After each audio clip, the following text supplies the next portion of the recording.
Choppers. How are you guys doing tonight?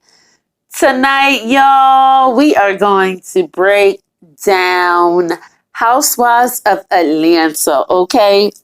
This is going to be two parts because I have so much to say. Like, I don't even know where to start. But anyway, we're going to start where I wasn't going to put out any content until they put Nene back on the show. So my girl Nene's back. So we jumping right into it. All right. Let's start off with Nene and Greg getting makeup. Greg, I know you wore makeup, child. Okay, honey. But anyway, I guess Nene goes on to say she don't know why the gays like her. Girl, is you bugging, honey? I'm not surprised that the gays like you, child, honey. You resemble a tall man. You're loud, you're over the top, you're a diva. Sound like all the gay friends and family that I know, hunty. She walked up on that float. She was like, oh, I'm going over there. I'm going to the top. She sees Cynthia. Ooh, they give a sterling hi. Hi, hi. And then she goes and says hi to Eva. Eva like, she said hi to me, yeah. Because you know you got a problem with Nene too, y'all. Which we'll get into in part two. But anyway, she goes over to Noelle and says hi to Noelle.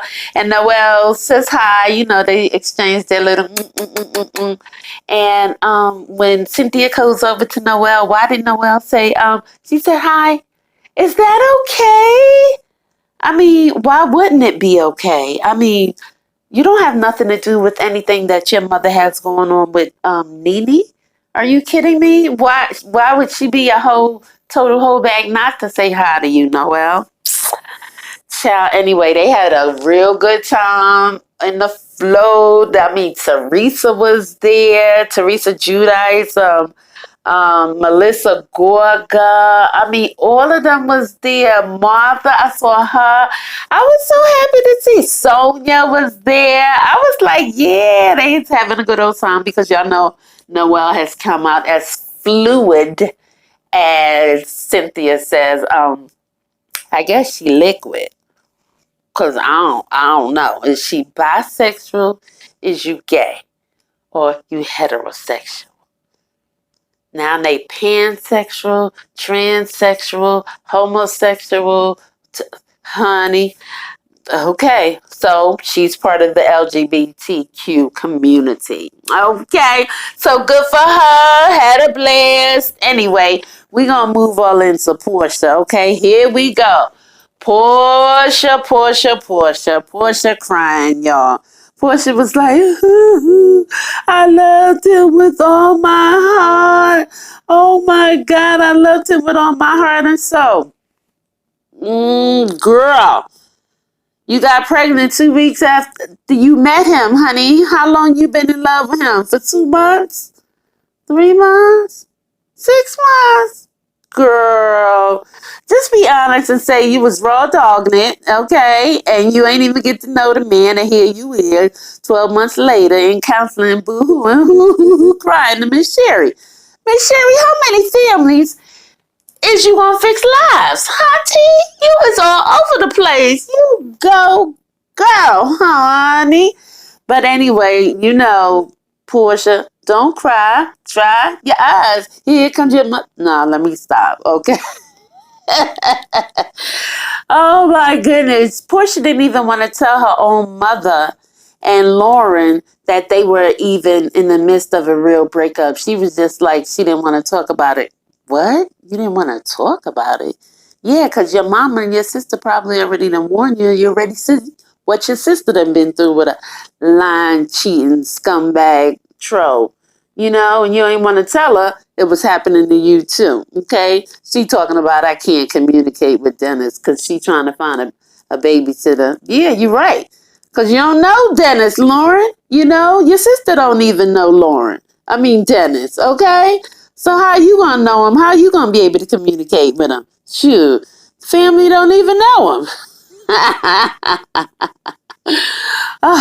We all knew when Portia posted that photo on Instagram a few months ago when Pilar was first born, of him sleeping and the baby was on his chest and he had like 3 cell phones next to him, that there was trouble in the teapot. I knew it was a brewing, honey, because I was like, 3 phones? Who needs 3 daggone phones, y'all?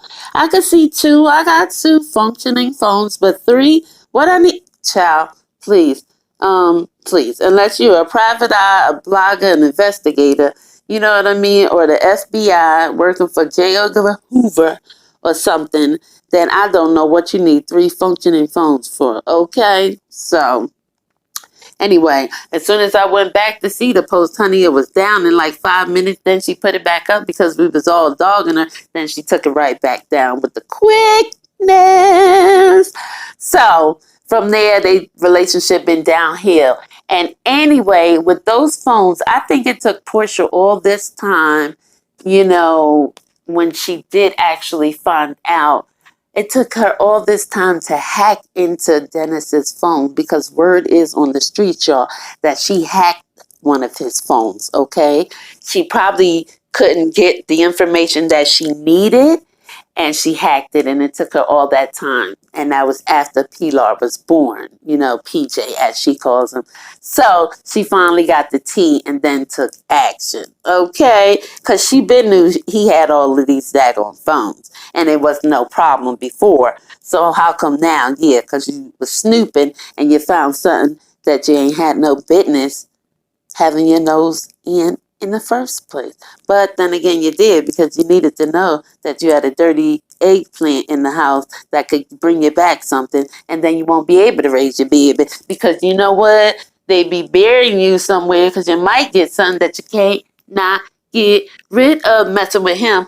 But then again, all you saw was money signs, because he was Mr. Hot Dog Man, Mr. Hair Weave Man. You know what I'm saying? And like you said, you already, to Dr. Sherry, you already knew his reputation before you got with him, but you chose. You hear that word, girlfriend? You chose to ignore it and ignore the signs. Not just the signs, but the facts. Honey, they were right in front of your face. We knew it. Then you knew it. You a blogger. You on Dish Nation. Girl, bye. You already know the scoop.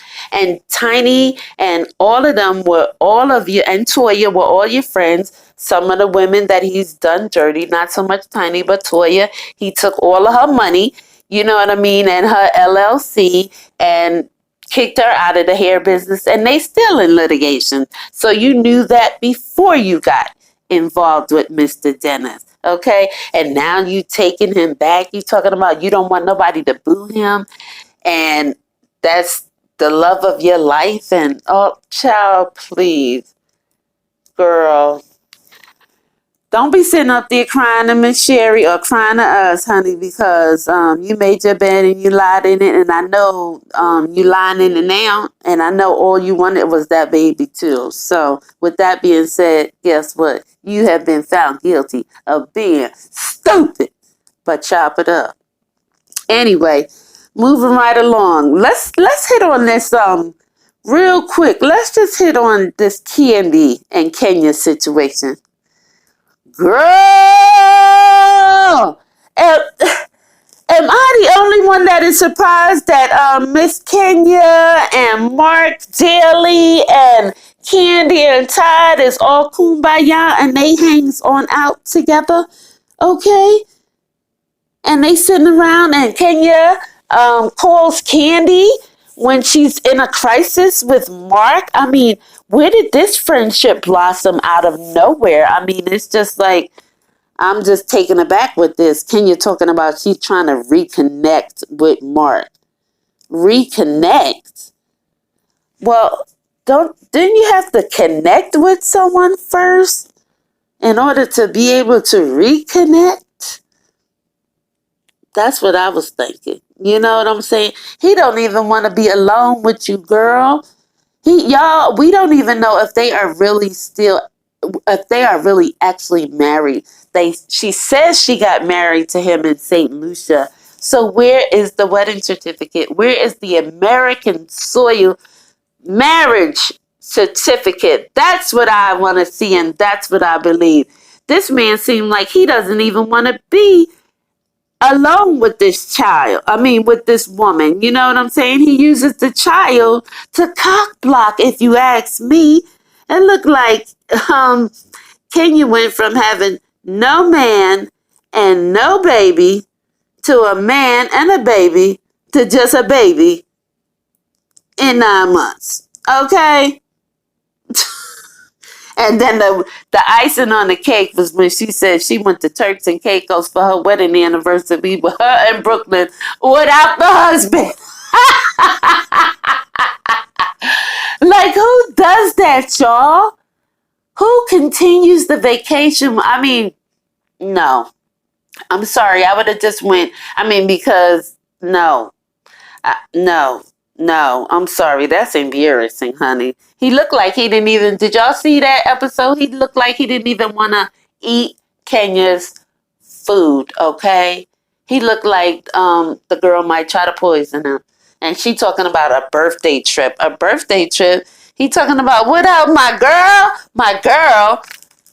Yeah, he want to take Brooklyn because he don't want you to even try to push up on him to try to get none of the eggplant. He wants you to stay far away, and he know you will if that baby is cock blocking it. Okay, so I feel sorry for you, Kenya. I know this thing ain't gonna end too well for y'all, and it didn't start too well either because just like I told y'all in a couple of videos before, he don't even think that Kenya knows how to take care of Brooklyn because I told y'all he had 2 kids before her and in a whole relationship, and she confirmed it on episode 2, right?